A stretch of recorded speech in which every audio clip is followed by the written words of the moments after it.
Wisp is one of my favorite Warframes, and I think it's pretty obvious why. Well, for those of you that don't know, it's because she buffs really good. With Wisp Prime coming out, I figured it was probably time to show my build. I feel that it differs quite a bit from other builds that you see on other YouTube channels. And not that I feel that my build is better, but I feel like it is significantly different, and I do enjoy what it brings to the table. Now, if you're just here for a build, then here's the build, but I would suggest staying later in the video for the build, because I will be explaining why I make certain decisions, so it'll help you understand how to mod more frames in the future, but I'll also be explaining how to get more power strength later on in missions. So let's take these away. And I will say this is a very expensive build for beginner players. And if you don't have all of these mods, I will mention other mods that you can use.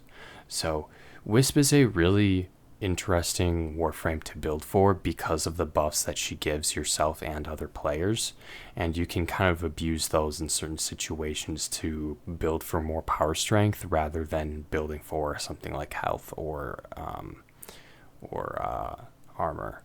So because of that, and because we're going to be building for a whole bunch of strength, we're going to be starting the aura slot off with growing power. Now, this is the only aura that actually gives you ability strength, but this one only works when applying status effects with weapons. If you do it with a Warframe ability, if it's not like a weapon, then it will not proc this. However, this shouldn't really be too much of an issue, especially with like 90% of the builds in the game for weapons. So I would definitely say that this is a very good pick. If you don't have this mod, then armor strip is always very good. Corrosive projection. So next on to another mod. So we're going to go with the basic strength mods, and so we are going to start off with something like intensify. Now here we have 3 different intensify mods. I'm counting flawed intensify as normal intensify. Umbral intensify is technically the strongest here at 44%, but if we put this umbral mod on, because it's a set, if we put the other umbral mods on, it'll actually increase all of the umbral mod stats, so we get 77% rather than 44%. However, if we use Arcane intensify, we can actually get 60% power strength from it. Now, this is one thing that I don't like about Overframe, is even though it's a very useful tool for modding, and I do almost all of my mods on Overframe, it doesn't always give all of the information. So here we can see that it gives 30% ability strength, but if we go to the website that shows what Arcane Intensify does, it's plus 30% ability strength, and when restoring health with abilities, it'll grant 30% more ability strength for 10 seconds. Now, because Wisp has her mote that gives health, her vitality mote, you're going to be triggering that the first time you lay down a health mote, and then every single time it procs. So anytime you heal or you're proccing it, you'll get that 30% more ability strength. And so while this is only 60% ability strength versus the 77% of the Umbral Intensify, freeing up those 2 mod slots allows us to do a lot more, and I feel that we can gain more either usefulness from other mods or more power strength from other mods. And so for that purpose, because we can proc it, I'm going to be going with the Arcane Intensify.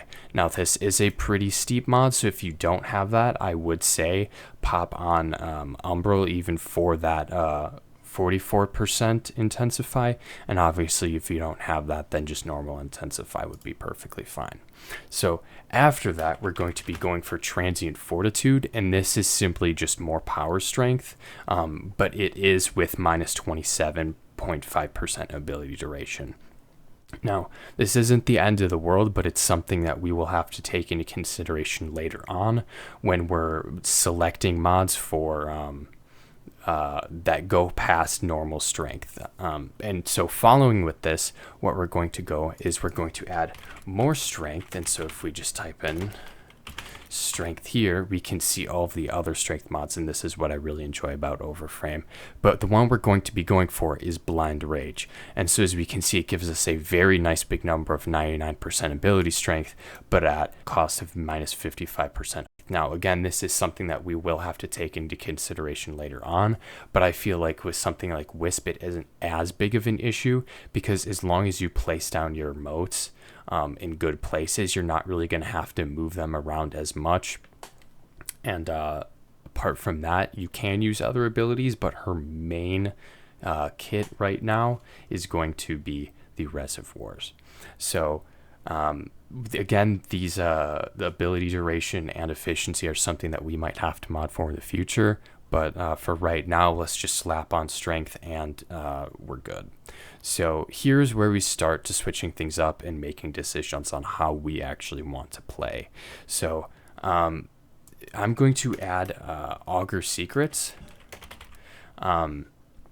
So this will give us 24% ability strength, and while that's not an amazing number, strength is strength, and it comes with the great added bonus of 40% energy spent on abilities is converted to shields. Now that's also really good because Wisp is a pretty squishy Warframe, and so having this here allows us to have a little bit more survivability.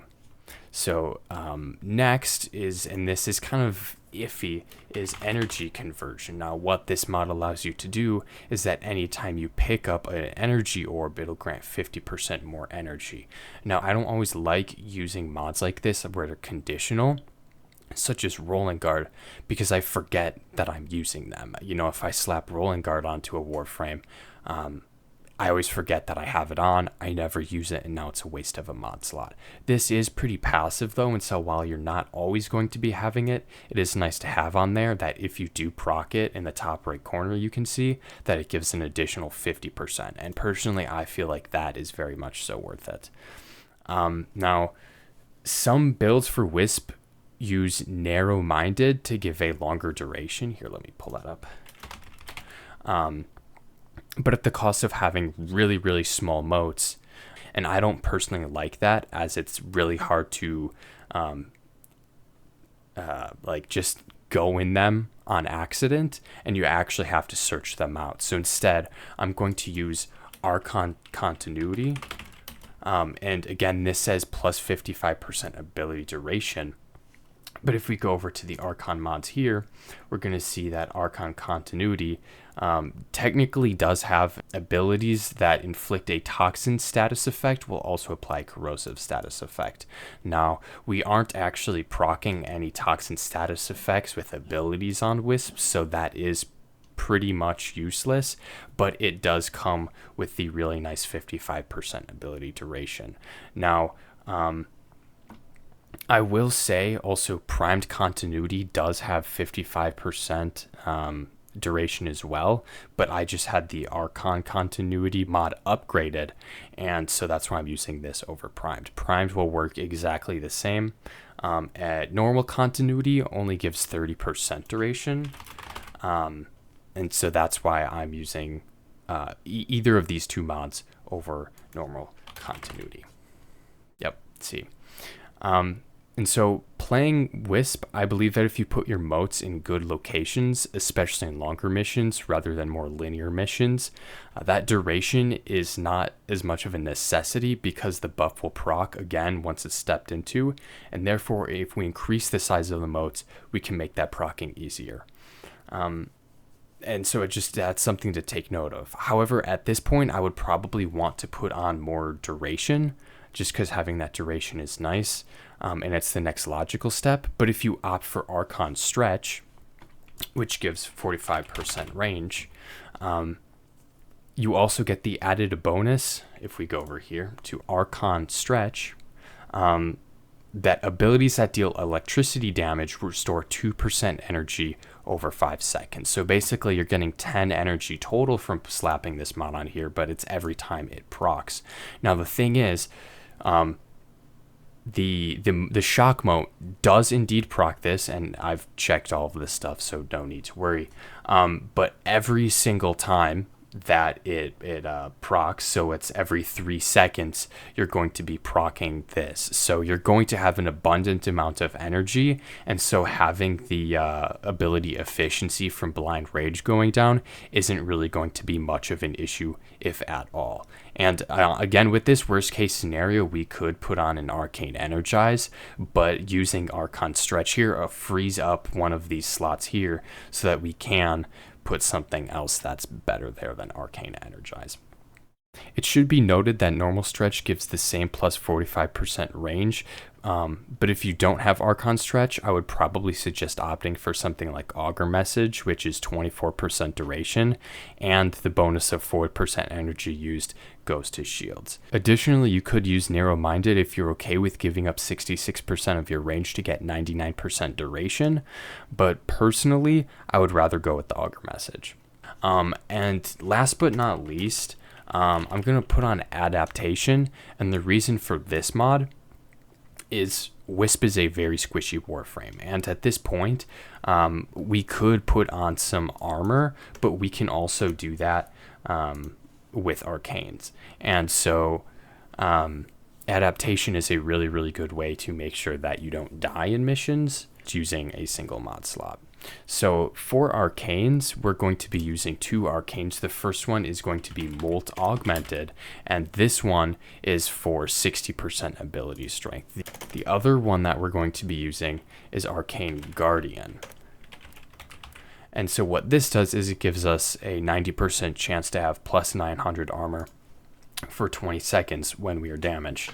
The thing about this is armor only works with health, and so having the very high strength and using the moat to get more health means that our armor is more effective because we have more health, and therefore we're gaining more effective health points. If you don't have either of these, Arcane Avenger is also a very good pick. Now, we're missing the Exilus mod, and so what we're going to put in here is, okay, so I actually debated about this quite a bit, and I wanted initially to get more power strength, and what you could do with these two is, if we just search up strength here, we have 2 mods that come up, Power Drift and Coaction Drift. Now, these two are kind of weird because Power Drift, it gives us 15% ability strength and a 30% chance to resist a knockdown. And that knockdown is pretty quite nice, and that 15% ability strength is a guaranteed. Now, if we go with Coaction Drift, it's a 15% aura strength and 50% aura effectiveness. Now, Coaction Drift is kind of weird, and what this 15 and 15% mean is aura strength means outgoing strength, and 15% aura effectiveness means incoming. Just imagine 15% more to others and then 50% more to you. That's what this basically means.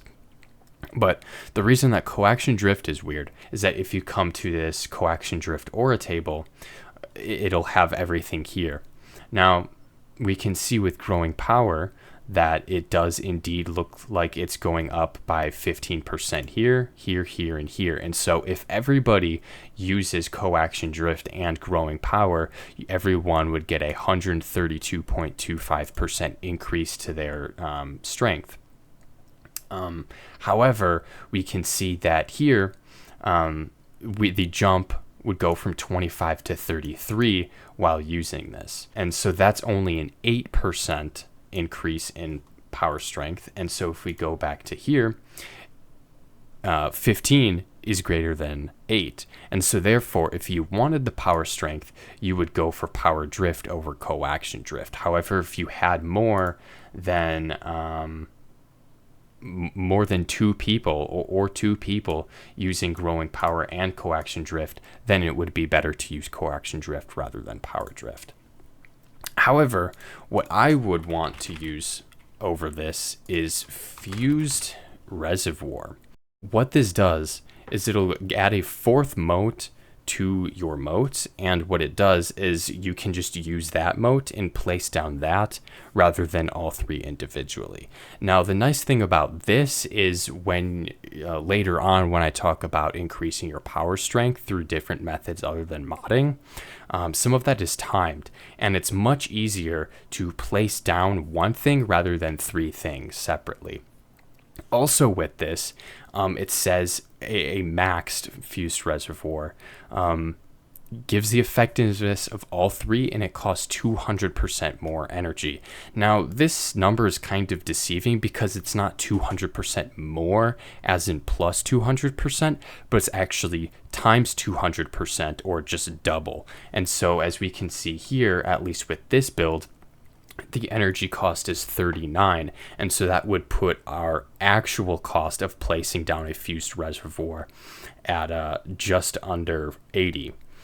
The difference with that, or the what's better about fused reservoir over placing down all three individually, is that you're going to be using 40 less energy for placing down all three moats. Now, if you wanted to place down each moat individually, let's say you only want 2 moats at a time, you can still do that by just swapping off of the 4th moat like you would normally.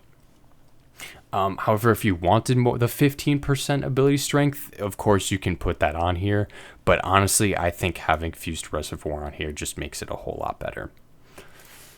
What's next is the replacing a ability. So for the ability that I would replace, it would be the 4th one. Now, there's 3 different things that you could replace this with, either Pillage, Roar, or Empower.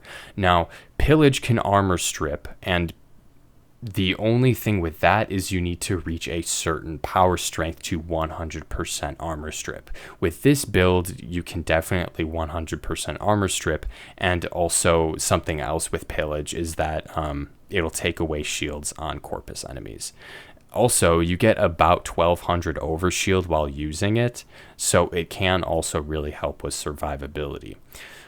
Pillage is a little bit harder of an ability to get subsumed, and so something else better than this that is probably more readily available would be Roar, which is really nice because it buffs all weapons and ability damage on not only yourself, but everybody else in your team. And so that is very nice, and it has a nice long duration versus Pillage. However, I actually lean towards Roar, but because of the range of this build, Pillage is really nice because it has a very long range. The third option that you could pick would be Empower, which is a buff like native to the Clan Man. And then that gives a plus 50% strength just flat out to the next ability that you use after using Empower. So if you really wanted to have that on every single thing, this is where having Fused Reservoir is nice, because if you used Empower and then used just a single mode at a time, you'd have to use Empower 3 times over for all 3 modes, versus just using it once and then slapping down all 3 modes at once. These are the 3 options. Personally, I think I actually lean towards Pillage now, but Roar is a really, really good pick. So definitely, because we're also wanting more power strength, we're going to be able to slap on 5 Arcane shards, the red ones, to give us 50% power strength, but if we're using the Tau Forged, it would be 75% strength, and that is really nice. So now we're going to talk about other ways to increase your ability strength. The biggest one to do this would be Nidus, the Spectre, or the actual one. How you do this is you summon the Spectre at the beginning of the mission, and it will use the parasitic link to give you a 1.2875 times multiplier to your strength. Holding in a position while doing this will make sure that parasitic link always stays active, but it's semi-passive.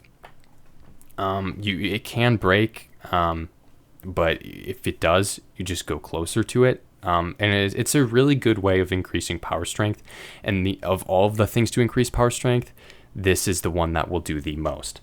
However, it does not need to have the prerequisite of either having a Nidus in your squad or you having these Spectre blueprints crafted. So the second option, or technically you can stack all of these together, is Hardened Wellspring. And so how you do this is you have the Xeneric Focus School equipped, you swap to your operator and press 1 to use the Wellspring, and then press 1 again inside of that area to activate the Hardened Wellspring. So this will grant you and your allies inside the Wellspring plus 20% power strength. And you would choose Xeneric if you don't have Arcane Energize or you're having energy issues. So you also don't need to be the one using this. An ally can use this and you can still gain the strength from doing it. The third option is Sling Strength. So how you do this is you have the Madarai Focus School equipped, Void Sling twice, so that's like the control space dash. So you do that twice and that'll activate that, giving you 40% strength over the 20% strength from Hardened Wellspring. You can constantly refresh this, and if you have good energy, which this build should have good energy production, then you would more or less want to use Madarai as your focus school. Next up would be Molt Vigor. So this is an operator ability, so you'd use it and then swap back to Wisp. Next up is Pax Bolt, and so this is kind of like a timed requirement. Ideally, if you're trying to hit all of these at the same time, you would do this one last. So what this does is it uses a kit gun and it uses the Arcane for it to give you power strength from doing headshots. Now this will give you 30% power strength and ability strength efficiency, ability strength and efficiency every time you do a headshot. You can actually do this twice if you put it on your companion as well. So how you do this is you'd have the Verglass equipped. It's a companion weapon. And then you slap Pax Bolt onto this weapon as well. And the easiest way to proc it is to go to high ground, which will mean that your companion will shoot down onto the heads and it'll proc this. So how you would play Wisp in a scenario like this is you get all of your power strength that you want and then place down a moat. Now the thing is, once you lose all those strength buffs, that moat will still hold that power strength that you had when you placed it down. So what you would do is you'd place down your main moats, and then the moats you place around will simply continue that timer going, even though they have a lower power strength. Because your timer's already going, it'll just continue refreshing that, and it won't actually replace the power strength with the lower power strength versions of your moats. So I made this Excel spreadsheet basically combining all of the information here about all the sources that you can get strength from. Here on the left, we have all of these sources for the strength, and above this black line are all of the mods that we get strength from. Below are all of the buffs that we can get strength from in mission. Now, personally, I would probably only go to about line 11 for the buffs, and anything past I wouldn't really do. So I would do Hardened Wellspring probably passively through other people in the mission. I would probably use Sling Strength by myself. Molt Vigor I would use in conjunction with Sling Strength, and then I would just have the Arcane shards placed on my Warframe for just passive strength. These last three are kind of try hard, and personally I don't really want to do that much work. Also here we have the Nidus Spectre buff and then the full Nidus buff. Now, summing up all of these numbers minus the Nidus buff, we come to a total of 381 strength. Now, for some reason, this number actually is different versus what Overframe gives, and Overframe gives 443 power strength. But I think it's a good thing that we're coming in lower than Overframe rather than higher. So this 671%, this 381 is from this, which we're measuring at 443 in overframe, and then this 671 base is after adding in all of this stuff here. So that brings us to a total of 671% power strength, and that's before the Nidus Spectre. Now, this is how you get those super high numbers on builds on Overframe where they claim to have 800 power strength, is because you're using the Nidus Spectre buff. So if we multiply this number here times 1.2875 from a Nidus Spectre, we would get 864 power strength. And that's good and all, but if you have a full Nidus buff, which highest power strength that you can get would give you a 5.8 times buff to this number here, which gives us 3,891 strength. Now,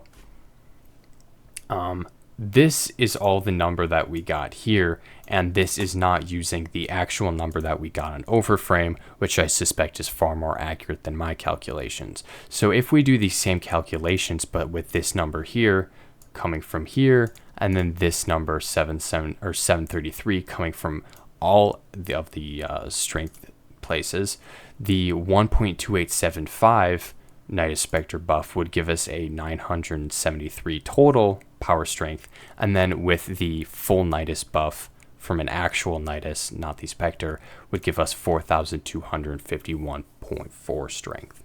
Now, something else that you can do is, if you're cracking relics, sometimes you can get a buff after it's cracked of double the power strength, and that would put us at over 8,500 strength.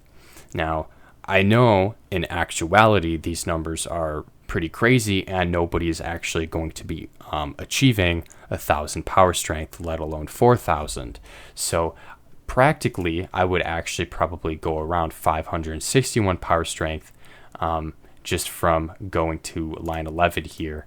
So all of these is 561 power strength, which I think is pretty good, and nothing too shabby at all. Hope this helps. Thanks.